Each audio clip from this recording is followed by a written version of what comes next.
We're going to move on to the second resolution. The resolution is the U.S. should play hardball with China on trade. First, to respond on this resolution, Elizabeth Economy, do you declare yes or no?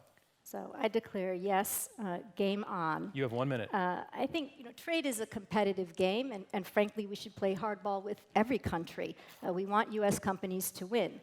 But we also understand that as long as the field is basically open and fair, that everybody's generally playing by the same rules, that the U.S. companies are sometimes, perhaps even often, going to lose. The problem with China is that it's constructed its own set of rules and its own game. And in this game, there is rampant intellectual property theft from U.S. companies. China forces technology transfer from U.S. companies as a price of doing business in China. It massively distorts trade through subsidies, and it restricts or it blocks U.S. companies and others from investing in core sectors of the Chinese economy. China joined the WTO in 2001. It's been more than 15 years that the United States and the rest of the world has waited for China to learn the rules of the game. But if China's not going to play fair, then we have to play hardball. Thank you, Liz Economy. And I just want to clarify, this resolution is about China using trade as a weapon, tactics like stopping imports of salmon from Norway and bananas from the Philippines to settle scores in political quarrels. So big is China's economy that these tactics often work and countries often cave, but should they be emulated? Again, the resolution, the U.S. should play hardball with China on trade. Noah Feldman, do you declare yes or no? I declare no. The time to play hardball, and of course there are times for that, requires two conditions. One, you have to be very confident that you know what you're doing and that the people in charge on your side know what they're doing.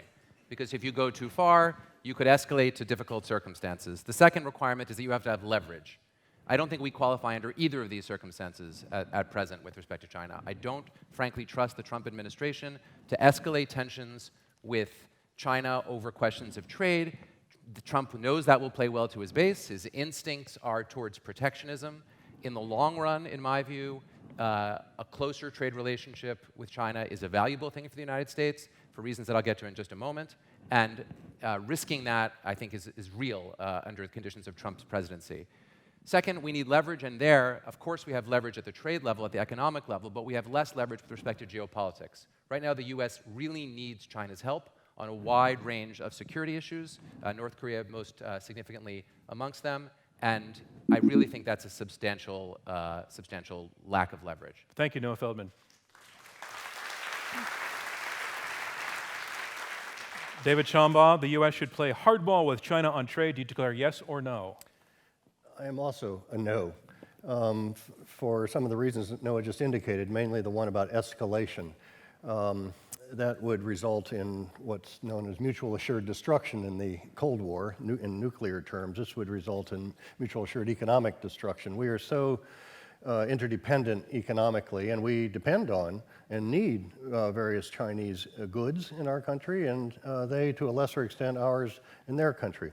So, and we believe in open borders and open trade, at least we did until the Trump administration.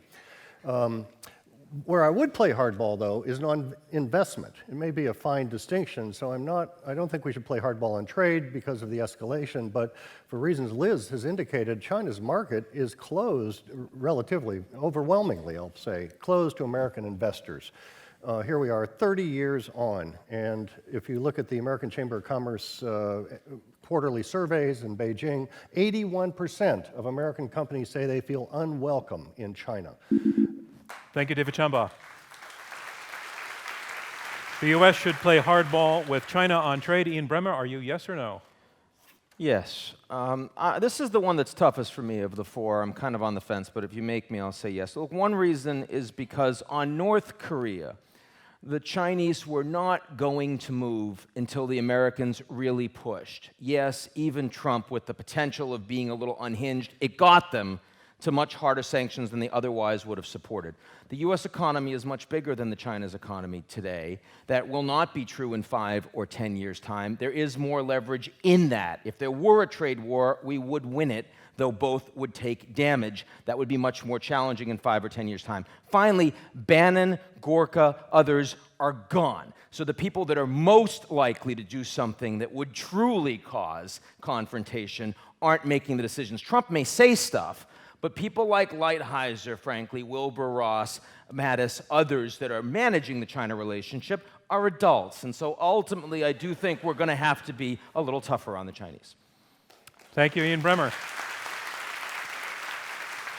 So we have 2 yeses and 2 nos, and the name Steve Bannon has come up, and I want to remind everybody of the interview he gave shortly before departing his position in the White House to the American Prospect, where he told Robert Kuttner that we are at economic war with China already, that we need to be, quote, maniacally focused on this because China is, quote, cutting out the heart of American innovation, and that we are 5 years away from losing that war. Noah Feldman, your response to that declaration of war already happening? Fortunately, I think it's not yet the case. I think, though, that notwithstanding the presence of the grown-ups that Ian mentioned, there is still one other person he didn't mention, that is the person who's going to make the decision ultimately. And, you know, I think that it's entirely possible that the view that Steve Bannon expressed there is still believed in some form by relevant decision makers in the White House, primarily the president. So, you know, that's a description of where we could end up. That's Bannon playing the political game of describing something as the case in the hopes of making it the case. This economy, your now opponent, temporary opponent, David Shambaugh, has argued that if we were to engage in the sorts of practices that China is engaged in now, that we wouldn't be doing what Americans do, which is stand up for free trade, that it, in a sense, to play hardball with China would be to be getting down in mud that we don't want to get down into.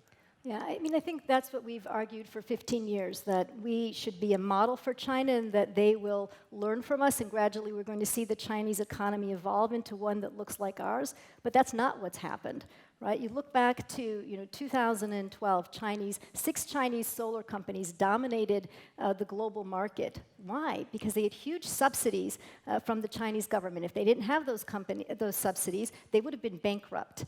Right? They completely flooded our markets with their products.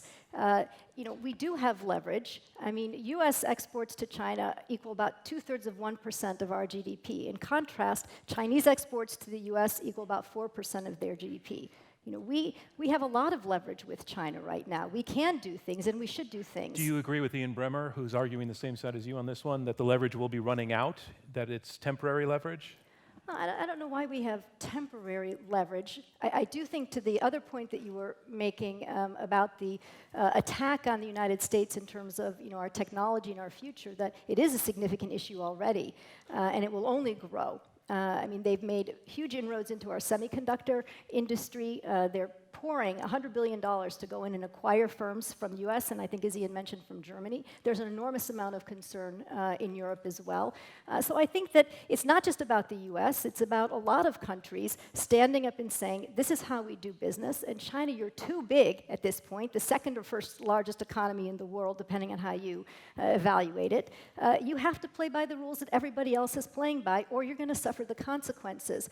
And I think reciprocity, right, saying our market, your market is closed in these areas, well, maybe we're not going to let you invest either, is the way to go. David Shambaugh, the response to that, the reciprocity theory. Well, just to finish my point about reciprocity on investment, there is where we have leverage. And Liz just made the point, or maybe it was you, John, that China's trying to become an innovative power to add value and get out of the middle income trap and become a fully developed economy. Well, what it's trying to do is acquire certain niche technologies in some very specifically designated fields, both in Europe and here in the United States. We can vet that and we can prevent that, and we need to strengthen our U.S. government. It's called the CFIUS process, I think it was raised, not just over national security concerns, but over technology and our comparative advantages. And we can leverage that against China for access for American companies in China. Noah Feldman. I just want to remind everybody that the trade discussion does not happen in isolation. And the fact that I totally agree, have economic leverage, as I think I acknowledged from the start, doesn't mean that in the crossover linkage to the geopolitical situation, our leverage is very great at the moment. We are coming cap in hand to the Chinese on issue after issue, and most notably, again, North Korea.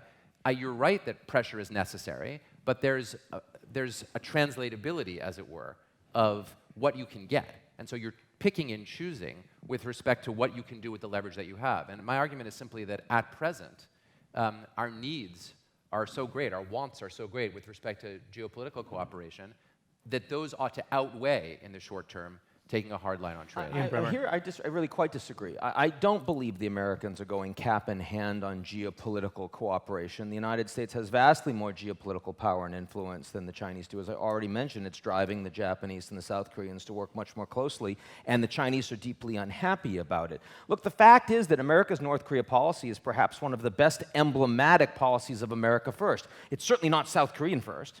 It's certainly not Japan first. It's kind of a, hey, we're going to make this a problem before it comes to the American shores. In other words, North Korea is far away, and if there's anything that really blows up there, China's going to have to deal with it much more than the United States. We actually have more leverage.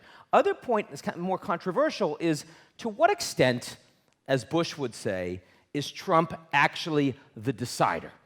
I mean, he's the queen, right, in the sense that we must show deference and put him on television and have him, all of that. But he's been saying, I want tariffs. Where are my tariffs? They're not giving him tariffs. It's insubordination, right? I mean, on many of these cases, it does seem on national security issues and big international trade issues that Trump does seem to recognize that actually the generals know a lot more than him, and even though he says a lot of stuff, that actually implementation of policy is a bit more mature than the headlines in the mainstream media might lead us to believe. So I'm a little less worried about that. Liz Economy. Yeah, I would just say I think it's I'll let Ian get his applause, but I think it's a mistake to look at this issue linkage all the time. I think you end up in a very slippery slope. There will always be something that can trump something else. I think China has its own reasons for wanting to make progress on the North Korea issue, increasingly. I know we're going to have a discussion about North Korea. I don't want to go too far down that path, but the Chinese leadership is under enormous pressure domestically to take a tougher line. So I think we shouldn't be so concerned about the North Korea, going to China about North Korea cap in hand. We're not doing that. China has its own reasons for taking action, and I don't think we should be linking the two issues. We should be pushing back on the trade issue and pushing back hard. David Chambal, let's talk a little bit about what constitutes hardball, where you would draw the line. What's not hardball in terms of a just and justified response to China's tactics? I would vet every merger and acquisition attempt by a Chinese company to an American technology company. That's not hardball. That is hardball. That is hardball, Yeah, okay. sorry. I would look very toughly at any investments by China in our energy sector, near national security locations around the country. And I would just sort of hold back the approval process, you know, the way the Chinese do with us all the time. They just keep you hanging and you never get your approval, unless you're President or Ivanka Trump, and then you get 60 patents overnight. So, you know, we just have to play the game the way they've been playing it with us. But No, that's not Feldman. I mean, so here we have an internal disagreement because you are arguing for hardball, but only on investment, not on trade. But I want to, you know, just respond to that by saying, you know, that is not in fact how investment in the United States has historically worked and has meant to work. And that's not because we're so open-minded and we're trying to improve the wealth of people over the world. It's that we've actually believed that it's in our national interest to attract capital from abroad. Right? That has always been one of our goals, and it remains one of our goals. It's one of the commitments to free trade. So I agree that you can situationally deploy something like that to try to get something in return. I don't dispute that. So-called greenfield investment is fine. Let them build factories. China employs 94,000 Americans right now, according to the Rhodium Group. That's great. Or maybe it's up to 120. You know, that sort of investment is not what I'm talking about. It's the targeted technology acquisition to fulfill their Made in China 2025 program. That's where we and the Germans and the British and the Japanese, the global leaders, they're after us. And we've got to be awake, first of all, and put up barriers to prevent that acquisition. Ian Bremmer, what does winning or losing a trade war look like?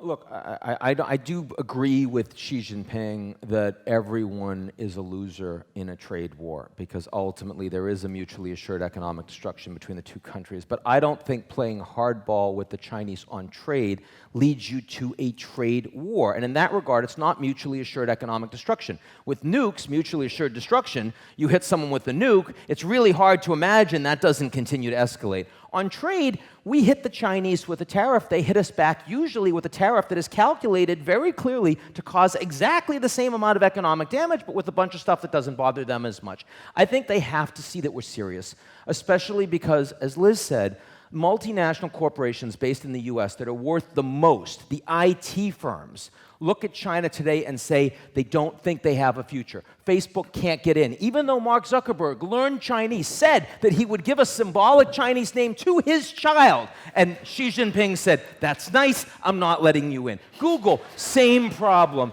Apple, fine for now, but down the road, I think, experiencing it. These companies will not coordinate because they're competitors with each other. It's not like China. The United States government is going to have to actually provide a little bit of strategic engagement here. And that concludes debate on this resolution.